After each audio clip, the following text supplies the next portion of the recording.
The quantum fluctuation appeared at precisely 3:47 a.m. Greenwich Mean Time.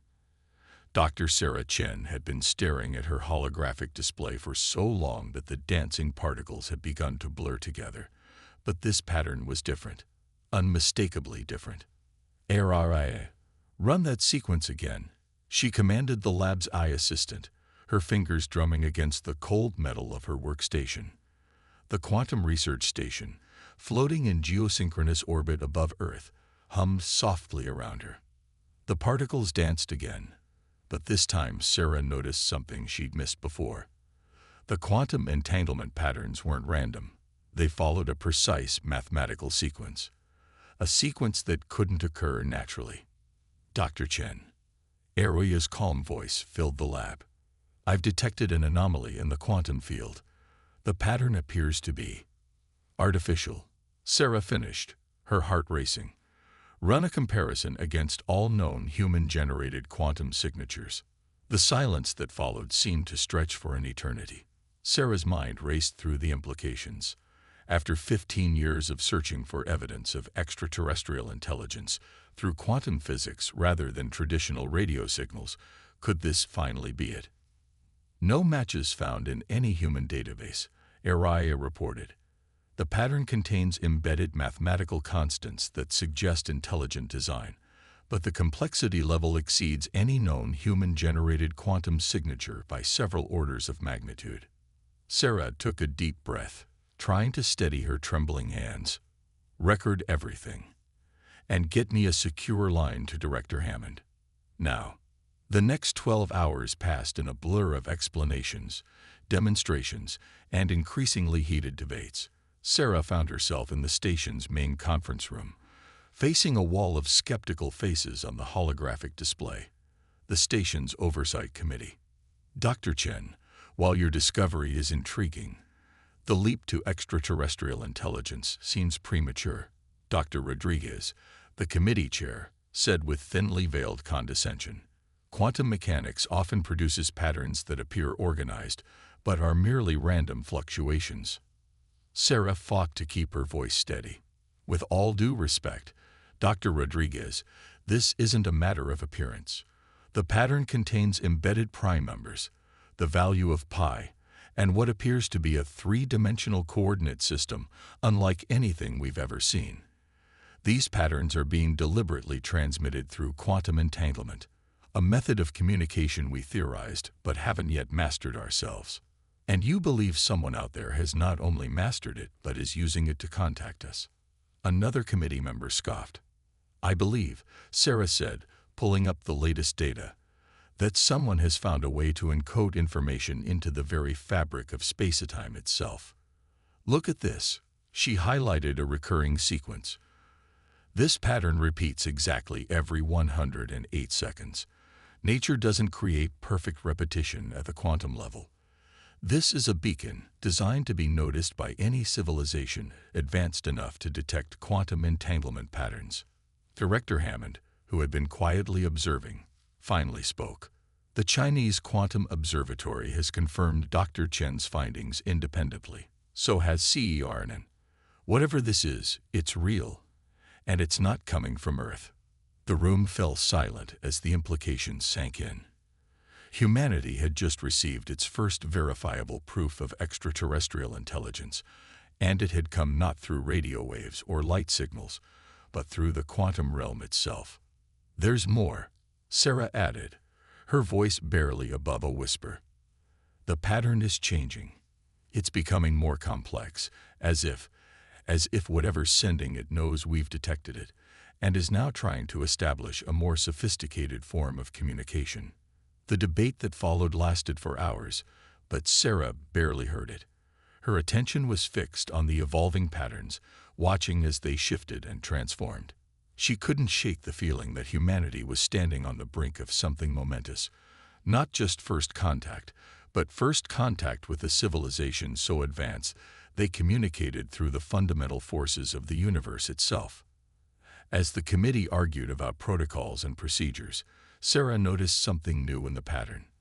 A series of coordinates, pointing to a location in deep space, and alongside them, a sequence that could only be interpreted as a countdown.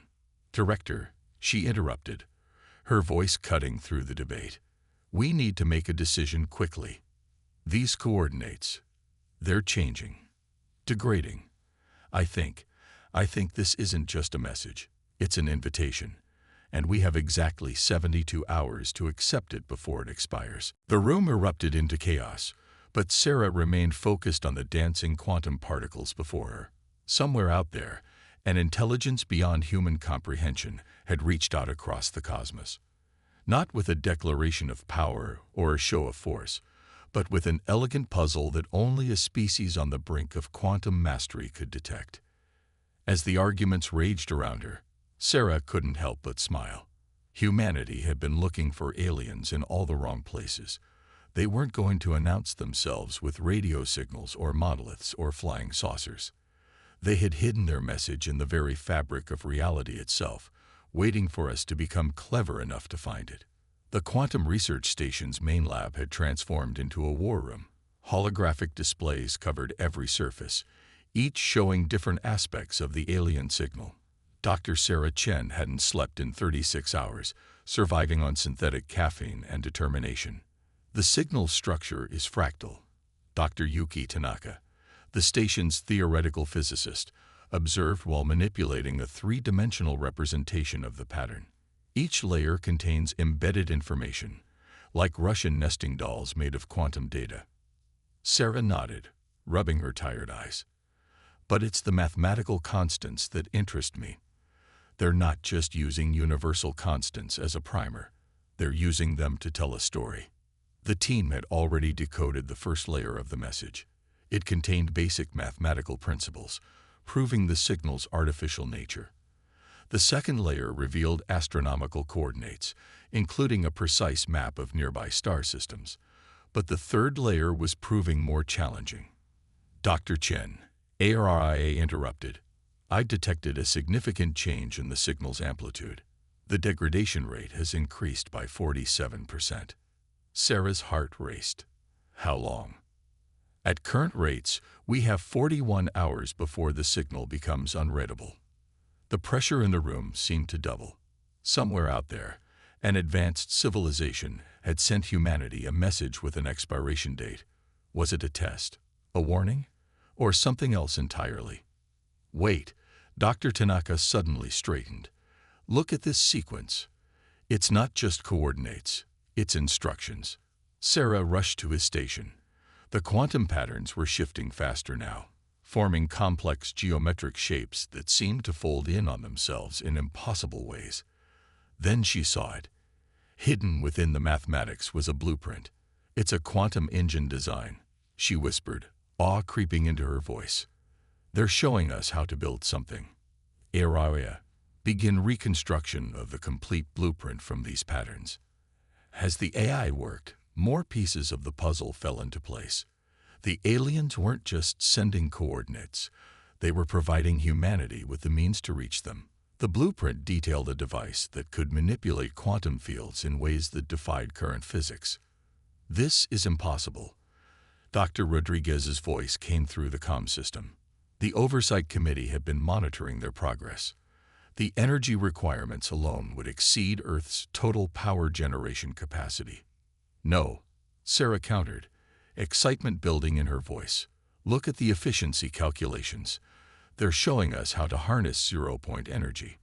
The power source is built into the fabric of space itself." The implications were staggering. If the blueprint was correct, this technology wouldn't just enable faster-than-light travel. It would revolutionize human civilization overnight. Clean, unlimited energy, gravity manipulation, the ability to fold space itself. But there was something else in the message, something darker. "There's another layer," Sarah announced, her voice tight. It's a warning." The quantum patterns revealed images, star systems going dark, civilizations falling silent. Something was moving through the galaxy, something that brought only silence in its wake. The message wasn't just an invitation. It was a call for help.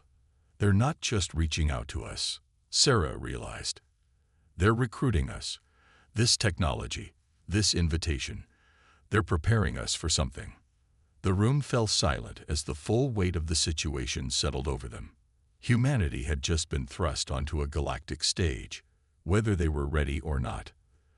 The question wasn't just whether they could build this quantum engine, it was whether they should. Director Hammond, Sarah addressed the silent comlink. We need to make a decision. This message, these beings aren't just offering us advanced technology. They're offering us a choice. We can ignore this, stay in our cosmic backwater, and hope whatever's out there passes us by. Or we can take this leap and join something bigger than ourselves. And if it's a trap? Someone asked. Sarah studied the quantum patterns, still dancing with impossible precision. Look at the elegance of this design, the way they've layered the information. They're not showing us everything. They're showing us just enough to prove their capabilities while testing ours. This isn't just first contact. It's an assessment. Of what? Of whether we're ready, whether we're worthy. Sarah straightened, her decision made. And if we turn away now, we may never get another chance. The next few hours were a blur of activity. Teams around the world began analyzing the blueprint while political leaders debated humanity's response. But Sarah couldn't shake the feeling that time was running out, not just for the degrading signal, but for humanity itself. As she stared at the coordinates pointing to deep space, Sarah realized that humanity stood at a crossroads. The path ahead was uncertain, possibly dangerous. But the alternative, staying safe in their cosmic cradle while the galaxy changed around them, might be even more dangerous. The quantum patterns continued their eternal dance, counting down the hours until humanity would have to make its choice. And in those patterns, Sarah saw not just a message or a warning, but a challenge. A challenge that would either unite humanity in a common cause or leave them forever wondering what might have been. The choice was theirs, but time was running out. The quantum leap, Earth's first faster-than-light vessel, hung in high orbit like a silver needle against the black of space. Dr. Sarah Chen stood at the bridge's observation window, watching Earth slowly rotate below. The ship's quantum core hummed with energy drawn from the vacuum of space itself, just as the alien blueprint had shown. Final systems check complete, Captain Maya Rodriguez announced from her command station. The former Space Force pilot had been chosen to command this mission not just for her skills, but for her ability to think creatively in crisis situations. Dr. Chen, your quantum drive is ready for initialization. 3 months. It had taken just 3 months for humanity to build their first quantum ship, a testament to what could be accomplished when the world's nations actually worked together. The looming threat described in the alien message had a way of putting old rivalries into perspective. Beginning quantum field generation, Sarah announced, her fingers dancing across the holographic controls. The ship's core, built to the exact specifications from the alien blueprint, began to pulse with a soft blue light, field stability at 97% and holding. Dr. Tanaka monitored the quantum readings from his station. Space-time curvature is exactly as predicted. The aliens' math was perfect. The bridge crew consisted of just 5 people: Sarah, Tanaka, Captain Rodriguez, Dr. James Wilson, the team's xenolinguist, and Lieutenant Carlos Vega, their navigation specialist. A small crew for humanity's first interstellar mission, but the quantum drive could only support so much mass. All stations, prepare for quantum transition, Captain Rodriguez ordered. Dr. Chen, whenever you're ready. Sarah took a deep breath, her hand hovering over the activation sequence. Everything they knew about physics said this should work. The alien blueprint had been precise, the mathematics flawless, but they were about to attempt something no human had ever done: fold space itself. Initiating quantum transition in 3, 2, 1. Sarah pressed the sequence. For a moment, nothing seemed to happen. Then the stars began to stretch, as if reality itself was being pulled like taffy. A sensation of impossible movement washed over the crew, not the brutal acceleration of conventional space travel, but something stranger, as if they were both moving and standing still simultaneously. "Quantum field stable," Tanaka reported, his voice tight with excitement. Space-time curvature holding at design parameters. Through the observation window, Sarah watched reality twist. Space folded around them like origami, stars blurring into streaks of light. They were actually doing it, traveling faster than light by manipulating the quantum fabric of space itself. Then the alarm started. "Multiple quantum field fluctuations detected," Tanaka shouted. "Something's interfering with our drive." The ship shuddered, reality rippling around them like a disturbed pond. Sarah's fingers flew across her controls, trying to stabilize the quantum field. "This isn't a malfunction. Something else is generating quantum fields out here." "Contact," Lieutenant Vega called out. "Multiple objects approaching through quantum space. Configuration unknown. Nothing like this in our database." Through the observation window, Sarah saw them. Sleek shapes moving through the quantum distortions like sharks through water. Their hulls seemed to bend light around them, making them hard to focus on directly. "They're using quantum fields too," Sarah realized. "But the configuration is different from what was in the blueprint. These aren't our aliens." Captain Rodriguez straightened in her chair. "Battle stations. Lieutenant Vega, power up defensive systems. Dr. Chin, can you get us out of here?" "Working on it," Sarah replied, studying the quantum readings. "But these ships, they're generating interference patterns in quantum space. They're trying to force us to drop back to normal space." "Hostile?" Rodriguez asked. "Unknown," Dr. Wilson spoke up, studying his own readings. "But look at their flight pattern. They're hurting us, directing us toward specific coordinates." Sarah's mind raced. The alien blueprint hadn't just shown them how to build a quantum drive. It had included specific coordinates. Coordinates they were now being forced toward. This was planned, she realized.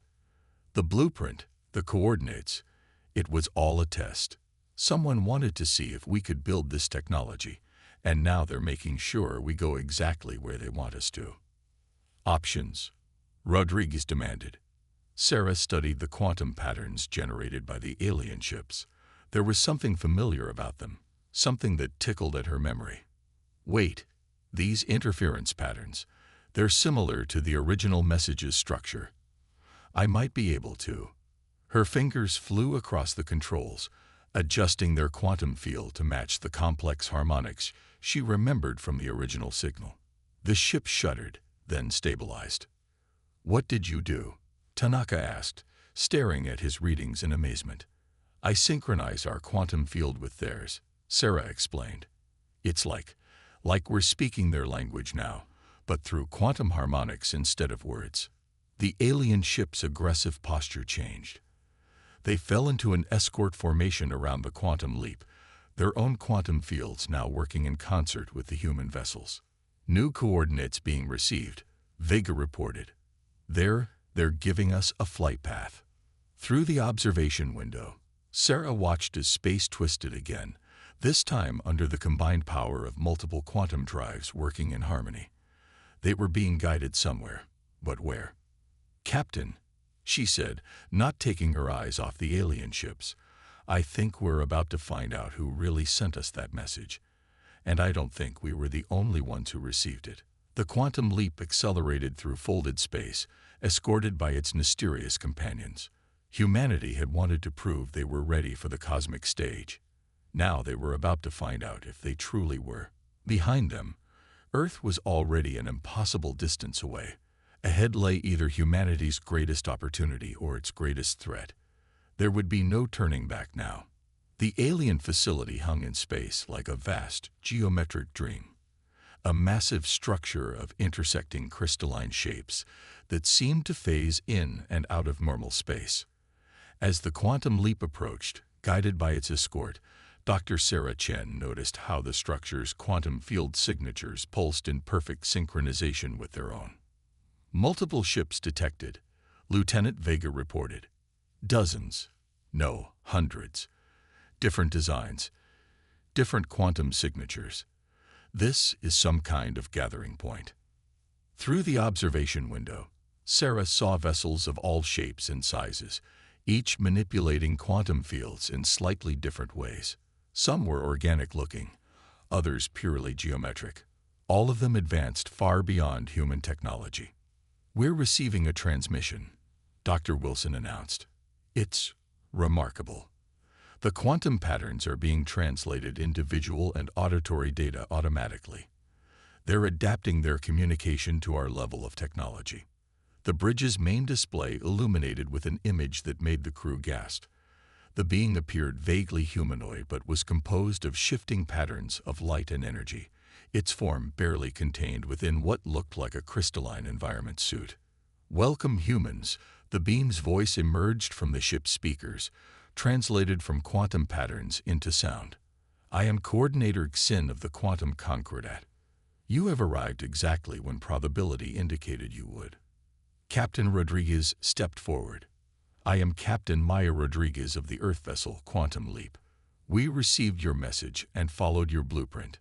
"Not just followed," Xin corrected. "Improved upon. Your quantum drive modifications show creativity we haven't seen in centuries. That is why you were chosen." "Chosen for what?" Sarah asked, unable to contain her curiosity. "To help us survive." The image shifted, showing a map of the galaxy. Dark patches appeared, spreading like infection. "What you are seeing is the advancement of the Void Collective, beings who have rejected quantum harmony in favor of entropy. They do not communicate. They do not negotiate. They consume quantum energy itself, leaving dead space in their wake."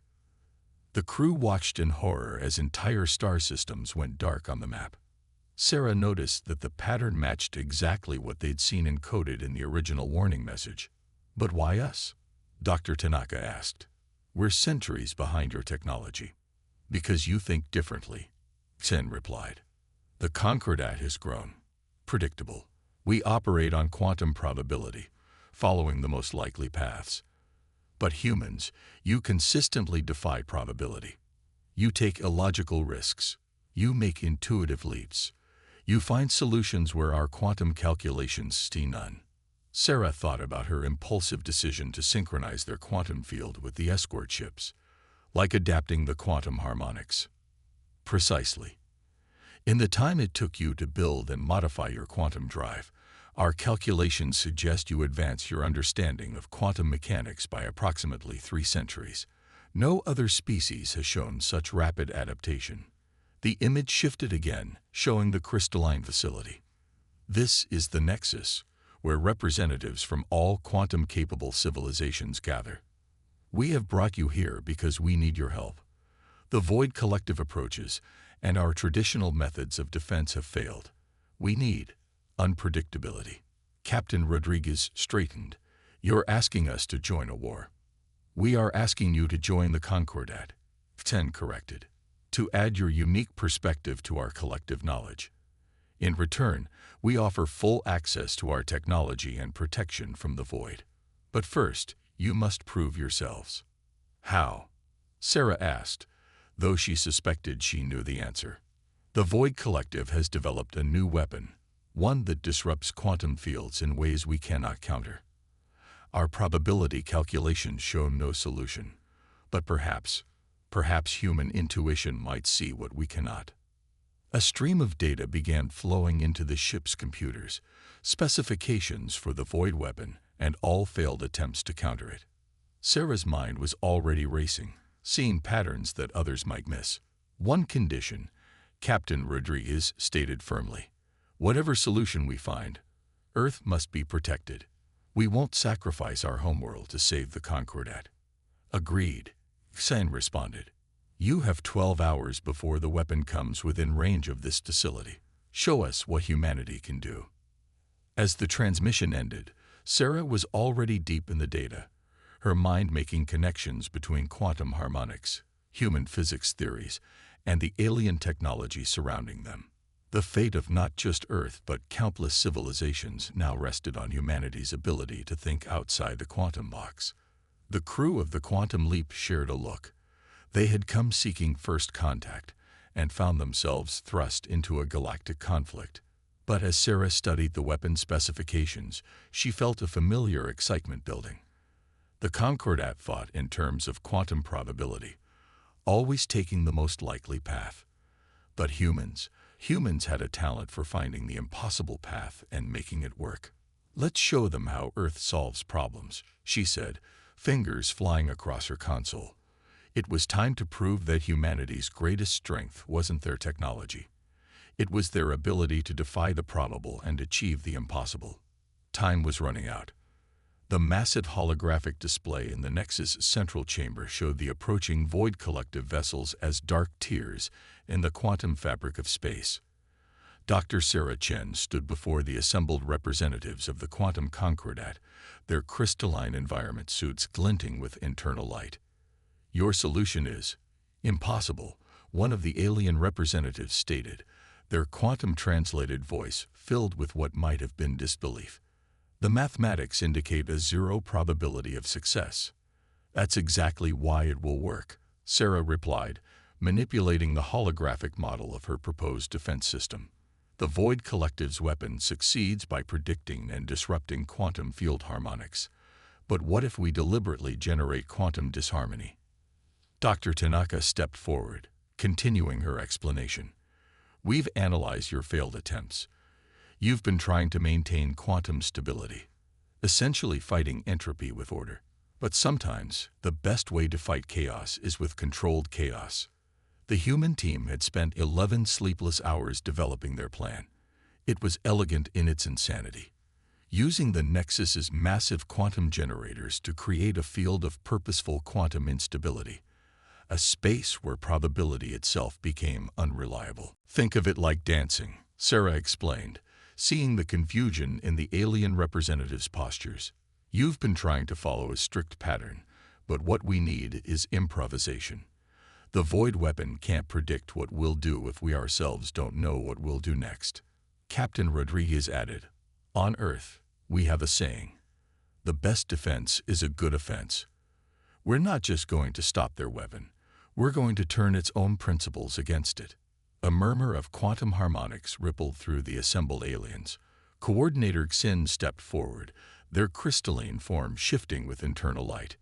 "You propose to weaponize uncertainty itself. The computational risks are significant.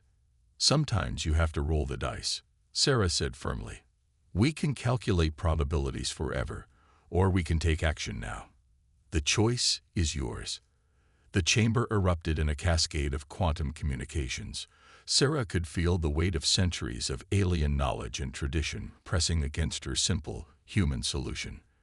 But that was exactly why they'd been brought here, to think differently. The void ships were now visible through the Nexus's quantum-enhanced viewing fields. Their hulls seemed to absorb light itself, creating patches of nothingness against the star-filled background. They were beautiful in their terrifying way, Sarah thought, the ultimate expression of entropy given form. "Time to decision. 3 minutes, Araya announced, now integrated with the Nexus's systems. Void weapon charging detected. Xin's form pulsed with rapid colors. "The Concordat has reached consensus. We will attempt your solution, Dr. Chen. The fate of many civilizations now rests on human intuition." Sarah's hands flew across the quantum interface, now synchronized with her thought patterns. Initiating quantum discord field. "Dr. Tanaka, begin the harmonic disruption sequence. Lieutenant Vega, prepare to transmit the amplification patterns to all Concordat vessels." The space around the Nexus began to shimmer as hundreds of quantum generators spooled up. But instead of the usual orderly patterns, they generated waves of controlled chaos, each one slightly out of phase with the others. The effect spread outward, creating a bubble of pure probability uncertainty. "Void weapon firing," Araya announced. Sarah watched as the dark energy beam lanced out from the lid void ship, only to scatter in 1,000 different directions as it hit their quantum discord field. The weapon's attempt to predict and disrupt quantum patterns failed completely when faced with patterns that were already disrupted by design. "It's working," Tanaka shouted. "The void ships, they're pulling back." Their weapon can't function in this level of quantum uncertainty. The alien representatives erupted in a chorus of harmonic celebration. Humanity's irrational solution had succeeded where centuries of logical calculation had failed. But Sarah noticed something else in the quantum readings, something unexpected. "Look at this," she said, highlighting a pattern in the data. "The void ships, they're not just retreating, they're changing. Our discord field is affecting their fundamental structure." Sin moved closer, their crystalline form vibrating with interest. "Of course, they are beings of pure quantum order, twisted to serve entropy. Your chaos, it's freeing them." The dark ships were transforming, their light-absorbing hulls beginning to emit a soft glow. What they had assumed was a hostile species was actually something else, victims of their own rigid pursuit of quantum perfection, locked into patterns they couldn't break until humanity showed them how. "Representatives of Earth," Sen announced formally, "the Concordat extends not just membership, but partnership. You have shown us that true harmony sometimes requires discord, that progress sometimes requires uncertainty. We offer you full access to our knowledge and technology, but more importantly, we offer you a role as teachers." Captain Rodriguez stepped forward. "Teachers of creativity, of intuition, of how to think beyond probability." Thin's form shifted into something almost human-like. "But we understand if you wish to develop independently. The choice must be yours." Sarah looked at her fellow crew members, then back at the transformed void ships. In solving this crisis, humanity had proven something profound. That their greatest strength wasn't their technology or even their intelligence, but their ability to embrace uncertainty and find beauty in chaos. "We accept," she said finally, "but with conditions. Earth remains autonomous. We'll share our perspective and help develop new solutions, but humanity needs to grow at its own pace. We can be part of your Concordat, but we need to remain human." "Agreed," Ten replied. "Perhaps that is the greatest lesson you have taught us, that true unity does not require uniformity." As the quantum leap prepared for its return journey to Earth, Sarah watched the transformed void ships, now peacefully orbiting the Nexus. Humanity had taken its first steps into a larger universe, and they had done it not by becoming more like the advanced aliens, but by being more fully themselves. They had been chosen not despite their unpredictability, but because of it.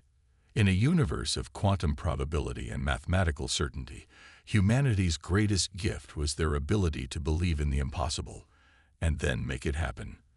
The stars stretched out before them, no longer distant and unreachable. And somewhere in the quantum harmonics that filled the space between them, Sarah could have sworn she heard the music of the spheres, playing not in perfect harmony, but in a beautiful, chaotic, human-influenced jazz.